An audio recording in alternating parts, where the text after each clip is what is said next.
Hello and welcome to a special interview for The Wire supported by Glenlivet Books. The Oxford AstraZeneca vaccine, known in India as Covishield, is our main vaccine, and yet perplexingly, there are critical questions being asked internationally about its efficacy and its dosage, of which we are either unaware or not properly informed. And even more bizarrely, these are issues that our government has neither addressed nor as yet explained. Joining me to discuss these questions and give us her personal answer is the professor at the Wellcome Trust Research Laboratory at the Christian Medical College in Vellore and India's top vaccine scientist, Gagandeep Khan. Professor Khan, on the 10th of February, that's exactly 1 week ago, the World Health Organization issued a guidance for the Oxford AstraZeneca vaccine. It says, and I'm quoting, "In the light of the observation that two-dose efficacy and immunogenicity increase with a longer interdose interval, the WHO recommends an interval of 8 to 12 weeks between the doses." Can you explain how the WHO came to this conclusion? And secondly, do you agree with it? I think there's been a fair amount of confusion around the results of the AstraZeneca vaccine. And some of that has been because of things that were not necessarily within the control of the people who were doing the studies. As you know, AstraZeneca was pulled in to work with the University of Oxford and as a manufacturing partner so that they could make lots of doses. AstraZeneca is not a company that has made a vaccine before.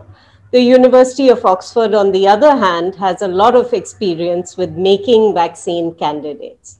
So we know now that a few things happened. There were differences in estimating the potency of some vaccine doses, and there were also limitations of supply during the trial itself. And that resulted in the interval between two doses being different from what had originally been planned in the protocol. Some people got the vaccine at 4 to 6 weeks, and others got it at longer intervals, including some that got it at greater than 12 weeks. What the WHO has done is to take a look at the data from the efficacy studies, as well as the data that came from the immunogenicity studies.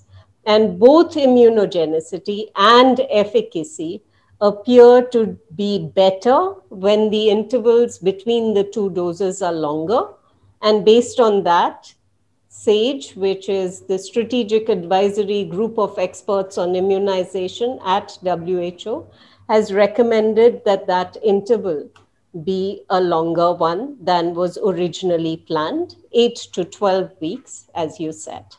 Now, if I understand the WHO report correctly, they looked at the data. Some people got the second dose after 4-6 weeks. Others got it after 8-10 weeks, yet others got it after 12 weeks. And it seemed that the efficacy seemed to improve the later the interval, as a result of which the WHO has now issued a guideline to say that the second dose is best taken after 8 weeks and somewhere between 8 and 12 weeks. Do you agree with this guidance and advice? Do you personally agree with it? Well, I have to state a conflict of interest because I actually serve on the COVID-19 working group for WHO's SAGE. And I'm doing that in my role as chair of the Southeast Asian region's advisory group for immunizations. So I was part of the discussions, but these are now publicly available as both recommendations as well as the information that informed those recommendations. So what you're saying is you have a vested interest. You were part of the advisory group that worked with the WHO. I accept that. That's not a problem. But you haven't answered my question. Do you believe that the second dose of AstraZeneca, which is called Covishield in India, is best given after a gap of 8 weeks, somewhere between 8 and 12? At the moment, with the evidence that we have, I agree that a longer interval would be better. Okay, that's very clear. A longer interval would be better. Now, in India, AstraZeneca is called Covishield, and at the moment, the 2 doses are being given with an interval of 28 days. Do you believe India should accept the WHO guidelines and make the interval somewhere between 8 and 12 weeks? I think if you look at what the regulator has approved, the regulator has said 4 to 6 weeks. And that's based on the fact that the immunogenicity study in India was done with a 4-week interval. However, the regulatory approval is based on the data that came from the AstraZeneca vaccine, which means taking into account the totality of evidence that is available for the AstraZeneca vaccine and the form that it takes in India, which is Covishield. If we do that, then we really do have to look at the fact that the trend is very clear for both immunogenicity and efficacy. A longer interval produces a better immune response and gives greater efficacy. We have to remember that the numbers are in the low thousands. So in the group that is at less than 6 weeks, it's about 4,500 that were included up to the 7th of December. And the numbers above that are maybe about 2,500. Absolutely. Still pretty substantial. But when you say, and I'm repeating your words, the fact is that a longer interval produces a better immune response. You are therefore saying the Indian government should accept the WHO guideline and delay the second dose to somewhere between 8 and 12 weeks after the first. Just be clear to me, you are saying that, aren't you? You agree with the WHO? I agree with the WHO. And if I was in a position to make decisions for the government, I would certainly recommend that we increase the dosing interval. I have heard, again, from the media that Dr. Vinod Paul said on Saturday that the government would be reviewing the data. But at the moment, the recommendation is 28 days. Quite right. And if Dr. Paul were to pick up the phone and say, Professor Kang, what's your advice? Your advice is delay the second dose to somewhere between 8 and 12 weeks after the first. That is your advice if he picks up the phone and asks for it. At the moment, absolutely. What I would also suggest is that we use this opportunity to actually do some research. Make use of the data that we are generating already. We've started to give the second dose to people. And so there will be a substantial number of people who've got it at 4 weeks. But now ask people whether they would like to get the vaccine at 8 or 12 weeks and then capture effectiveness. Hang on a second. Are you saying this should be left to every individual person to decide for himself or herself? Or should the government actually decide for everyone? Clearly, if every individual has to decide, we'll have a messy situation. So this is something the government has to stipulate and determine for everyone. Surely that has to be the case. Remember that the people who are being given the vaccine right now are healthcare workers. And I think because it is a special population, we might actually have an opportunity to convert what we are doing into an observational or even into an interventional study. Of course, this is my opinion. It's challenging. But I don't think the intention is to convert a vaccine into a study, because that is becoming an academic rather than a practitioner.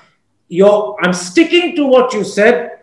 If I was in a position to decide, my advice would be follow the WHO guideline. You also said if Dr. Paul picks up the phone and says, should we follow the guideline? Your answer was one word, clear and simple, absolutely. Let's leave it at that. Yes. Let me put to you what some people say would be the advantage of following the WHO guideline. One, it would mean that a lot more people would get a single dose of the vaccine much more quickly. And secondly, a consequence of that would be that God forbid we should have a second spike or wave, many more people with one dose would be protected. Would you accept those are two fairly solid advantages of following the WHO guidelines? Absolutely.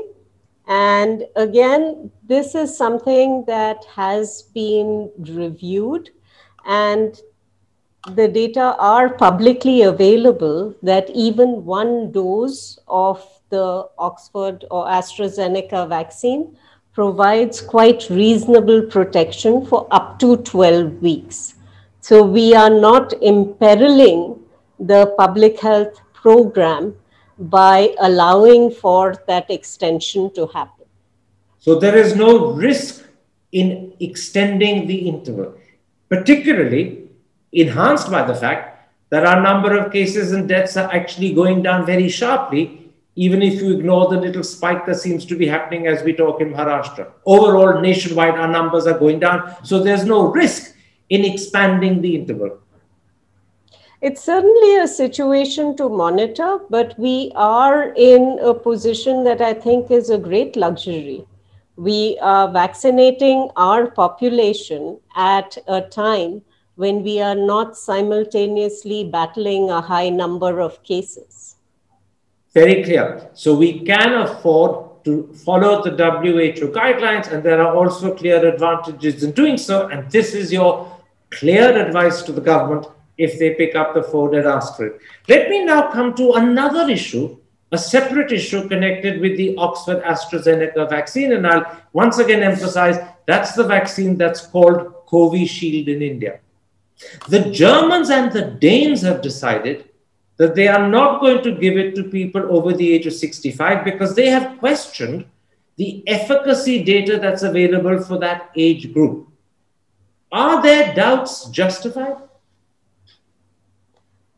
I don't think they are at the moment. Obviously, what you would like to have for every vaccine is clear immunogenicity and efficacy data for every subgroup that you give it to. And it's not just elderly people, it's people with comorbidities, people who have autoimmune disease, people who are immunocompromised, younger children. You would like to have efficacy data, but it's also a fact that for most vaccines, we don't have that kind of data.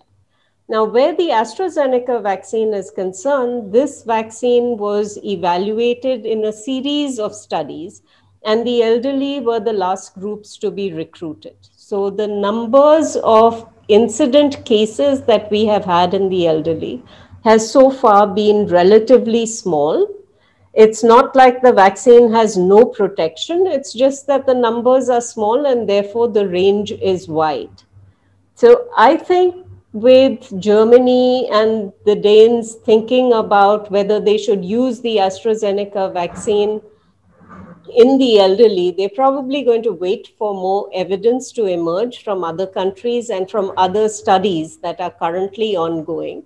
And it's also important to remember that they have the luxury of choice because they have access to other vaccines too.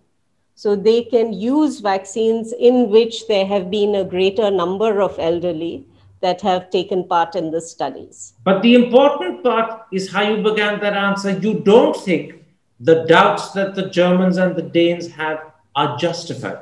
I'm just repeating it so that I'm clear, I've understood you. You don't believe their doubts are justified.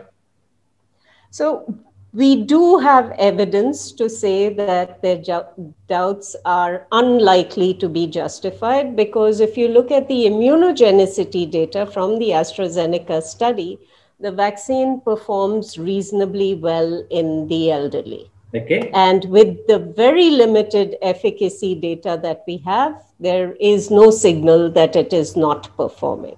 Now, it is, however, true, is it not, that the number of people over the age of 65, and I think I'm quoting the article you wrote for The Hindu yesterday, was just 1/10 of the total AstraZeneca sample.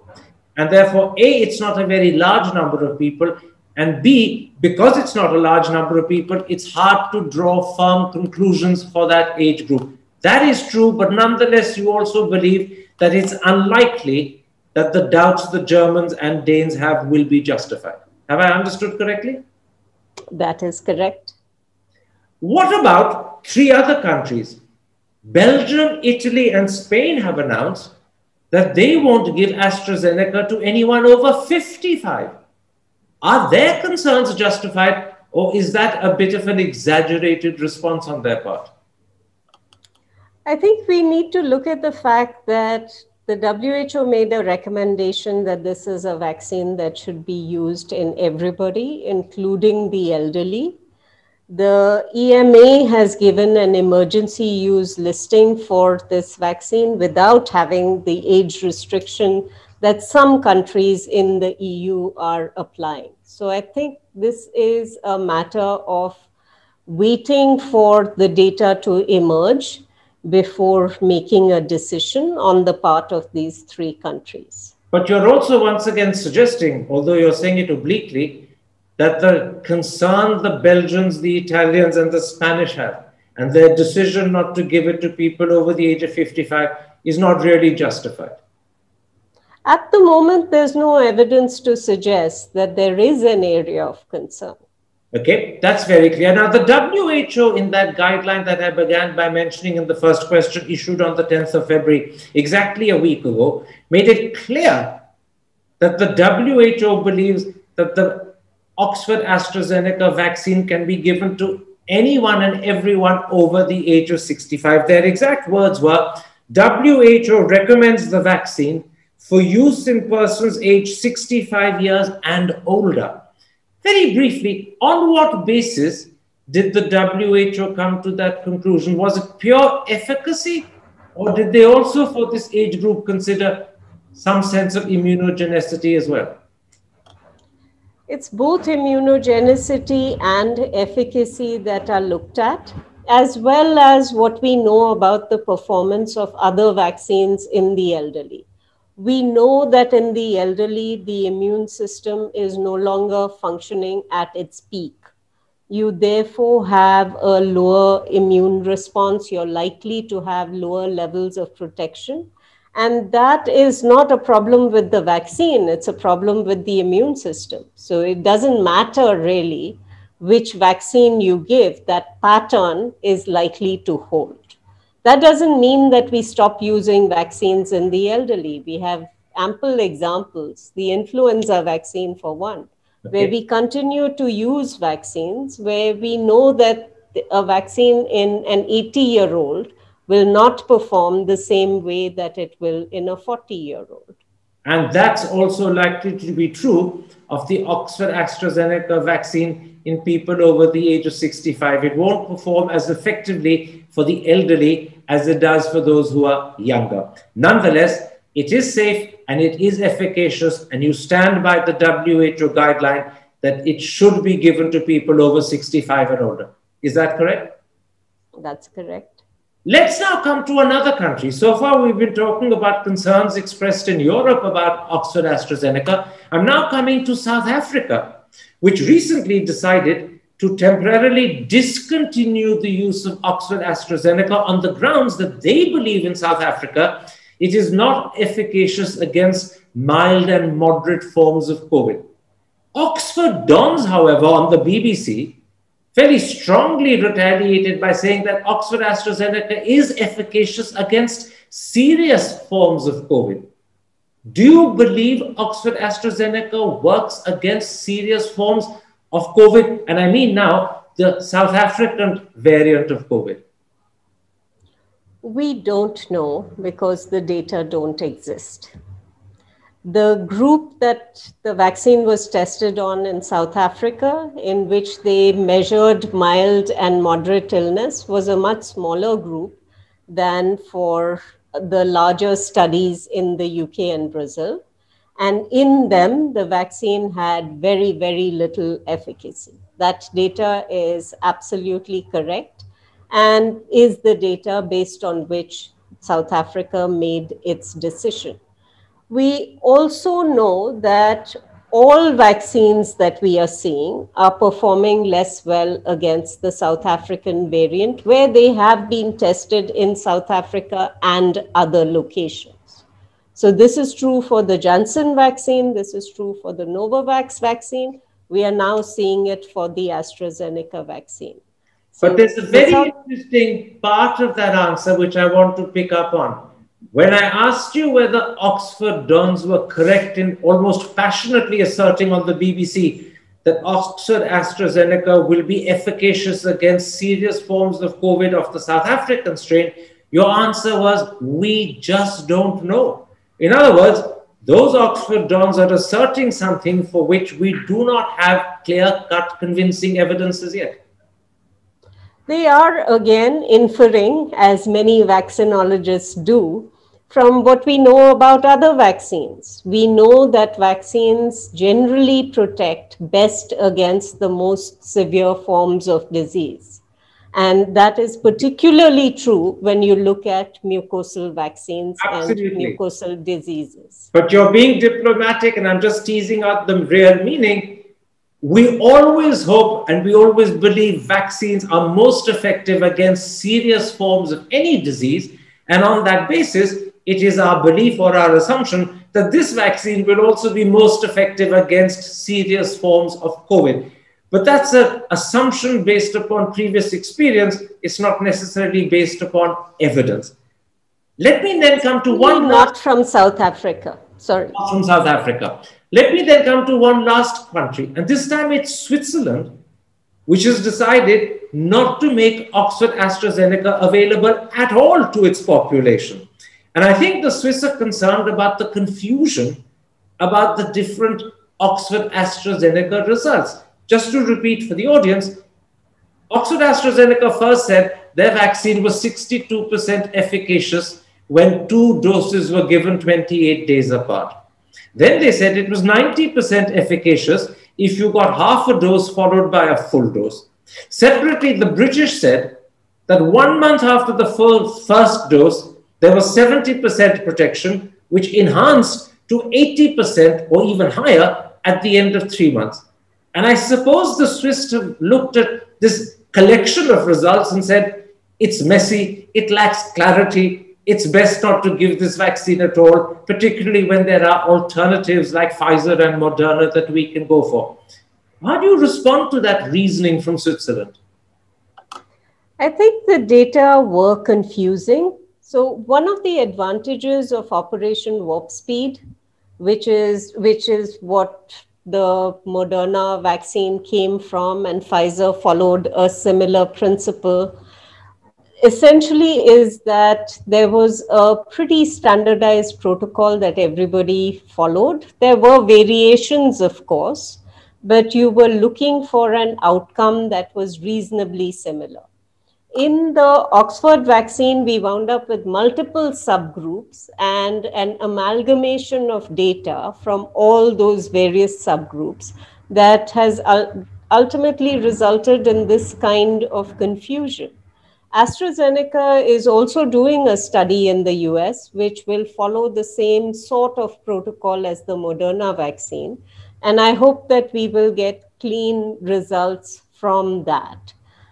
Nonetheless, at that point, when the US results emerge, some of the confusion, some of the lack of clarity will hopefully disappear. That's right. But in all, given that this is a vaccine that is particularly suitable for countries that don't have ultra cold chain capacity, is a vaccine that clearly works. It behooves us to do a deep dive into the science and figure out whether all the claims that are being made fit a pattern or don't. And I think they clearly fit the pattern that says that this is a vaccine which works. I'm moving away now from Oxford AstraZeneca to talk about the French. The French have announced that they believe people who have previously had COVID only need 1 dose of whatever vaccine, not 2. What sort of science is that conclusion based upon? Very good science. We know that infections protect. It's a question of how much do they protect and how do you know how much protection is enough. if we had a measure, a biomarker that told us that if I measure this, I know for sure that you are protected, right? That's called a correlate of protection or an immune correlate of protection. Right now, we think that it's likely to be neutralizing antibodies. And based on all the studies that have been done so far, people who are infected make binding antibodies, make neutralizing antibodies. But when they get a dose of vaccine, the amount of antibodies goes up. Now, if you look at people who were previously infected, it goes up only with the first dose and then plateaus and does not go up with the second dose. In people who have not previously been infected, the level of antibodies goes up with the first and the second dose. So that's the data based on which I think the French and a few others are making that decision. In fact, as you put it in the article you wrote for the Hindu yesterday, this means an infection plus one dose of the vaccine is in fact the equivalent of 2 doses of the vaccine and a full-fledged vaccination. If that is the case, should this also be followed in India? If you had a serology result which told you that you were seropositive and then you got 1 dose of vaccine, it's feasible that you could come up with a policy like that. The problem is we don't do serology before we administer a vaccine. There were discussions around that, but we are not doing that. The problem is if your inference that you were COVID positive is based on an RT-PCR test, sometimes those tests can be false positive. So just immunizing everybody twice takes care of the problem of false positivity of either test. So there is a risk even in what the French are doing, because I presume the French are relying on people who have RT-PCR tests and therefore overlooking the possibility, even if it's a small possibility, that some of those RT-PCR results might be false positives.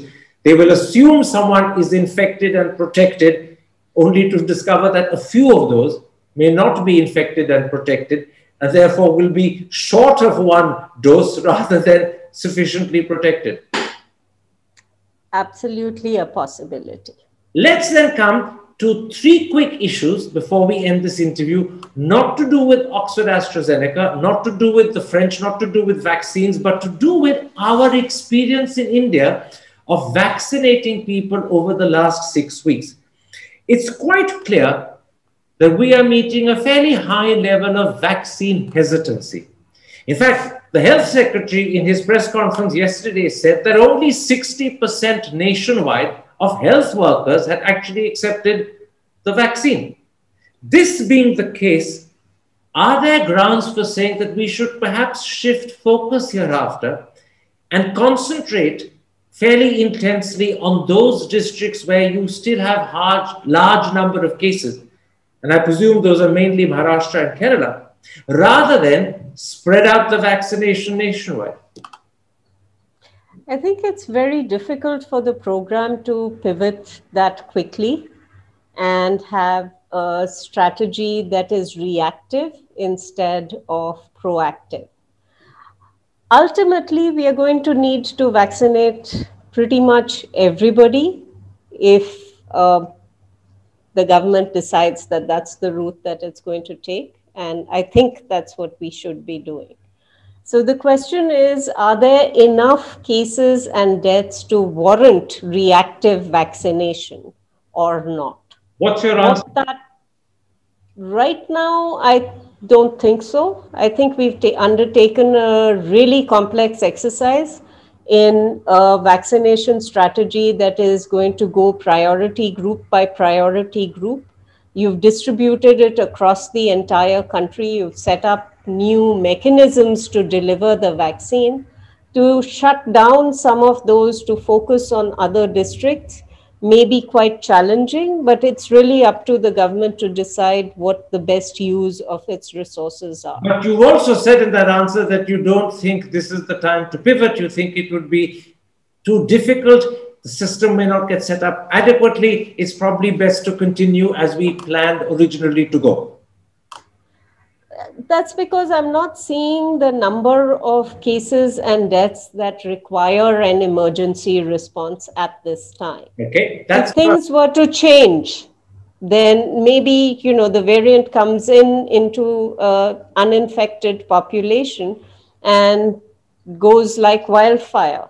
Maybe that would be a time to think about very quickly trying to do reactive vaccination. That's again very clear. At the moment, you don't see the numbers that require some sort of reactive vaccination, a pivoting away from the old strategy. But if a variant were to come in, the South African or the British or the Brazilian, and were to spread like wildfire, then there may be a need to quickly change strategy, but that's not the position today. Let me put a second problem to you.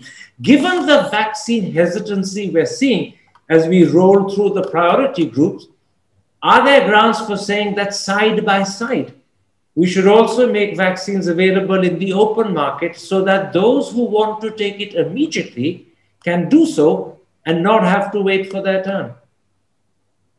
I think we shouldn't waste doses no matter what we do.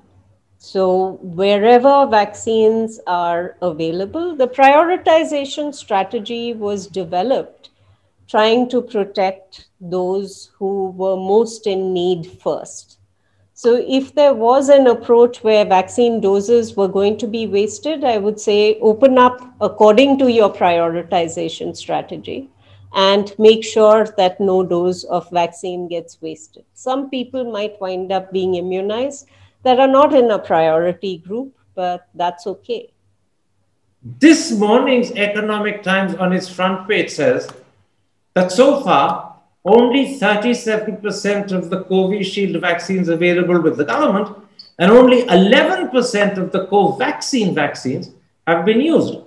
And we know from other newspaper reports that in fact, the Serum Institute is sitting about a huge supply.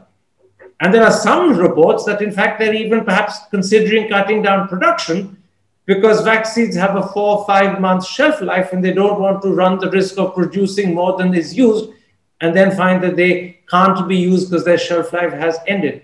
Given all of that, is this not a good reason to say, look, we'll make it available on the open market as well because we don't want to waste vaccines? And clearly, the government system is not vaccinating enough every day. So if the private sector can come in and do it and add to the numbers, we all benefit. I think it's certainly something to be considered, but I also think more important is that I think the public health system should be thinking about ways where it can deliver more vaccines to more people. Maybe compress the timelines that we had for priority groups, maybe expand the programs, partner with private entities to be able to deliver vaccines better. Ultimately, the goal is to try and protect as many people as possible, and whatever it takes for us to do that, we should.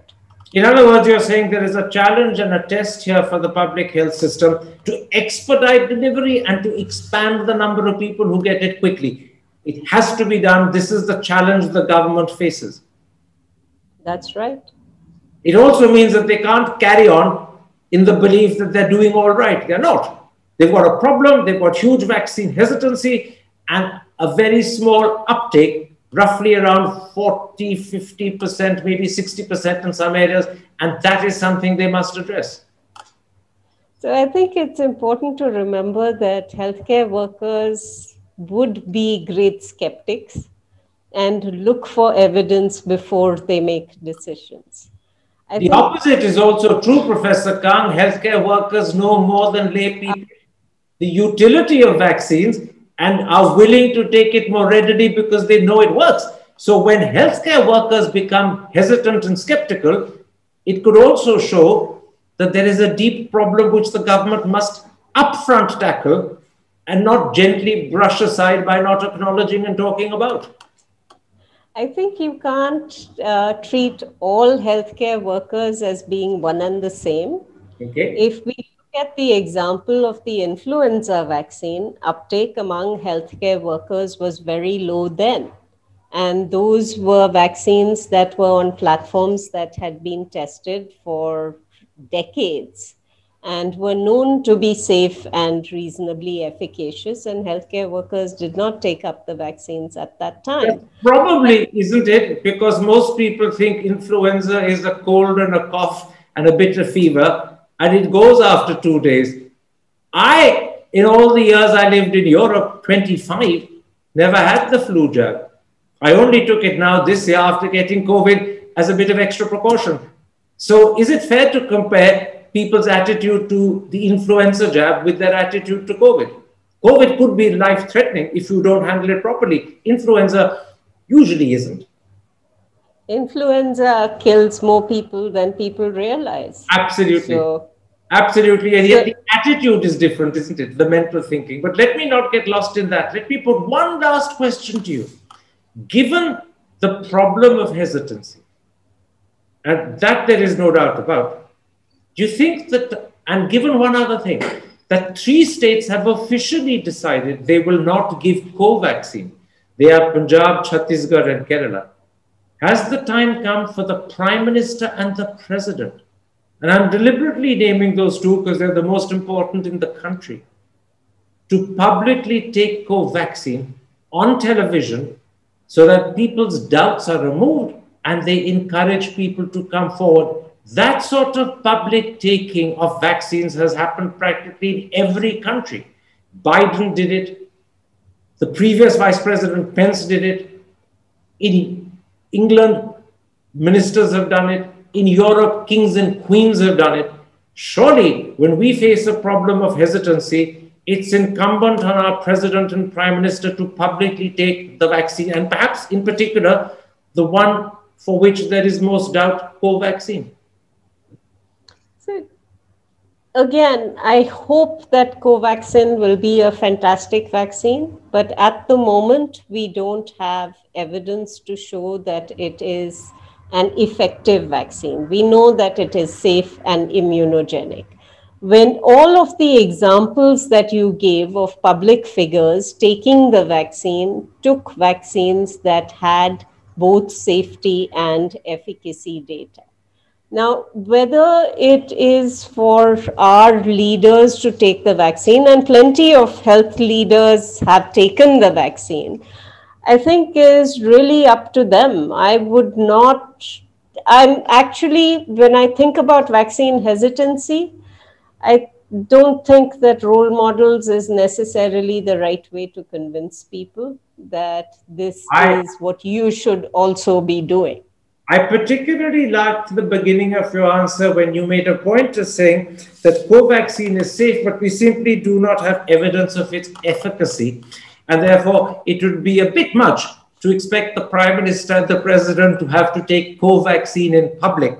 However, Covaxin is being given to Indians, and those who get it have no choice. The only choice they have is to say no and not get any vaccine at all, or to take it.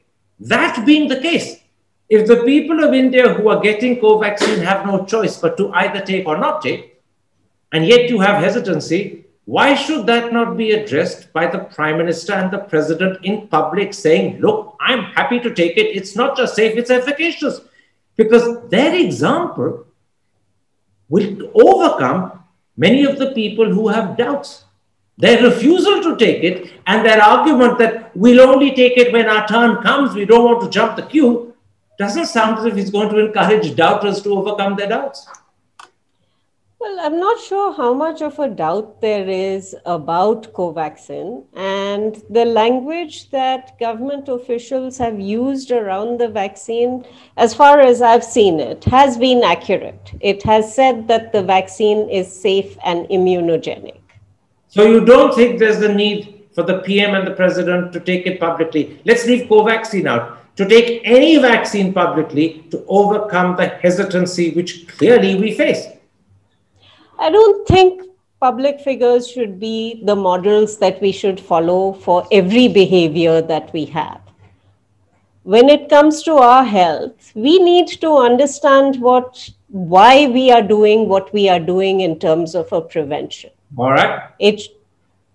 I will only point out one thing. that whilst you're undoubtedly theoretically correct, it's our duty as individuals to worry about our health and not depend upon public figures setting an example that we follow. In practically every other democracy, public figures right from the top, as I said, President Biden, Vice President Pence, kings and queens in Europe have taken it for just that reason, to reassure people it's safe. There is no reason to be skeptical, but we're a different country. We have different leaders, and they have a right to a different opinion. I thank you, Professor Kang, for this interview. And in particular, I thank you for having explicitly said that if the government asks for your advice, it will be follow the WHO guidelines, delay the second dose of AstraZeneca so that there is an interval of somewhere between 8 and 12 weeks between the first and the second. Because as you said, the efficacy and the protection grow with time. And it would also mean that more people would get the first vaccine quickly, which is important. And it also means that, God forbid, there should be a second spike. More people will be protected because they've had a first vaccine. And all of that would be to India's advantage. Thank you very much indeed. Take care. Stay safe.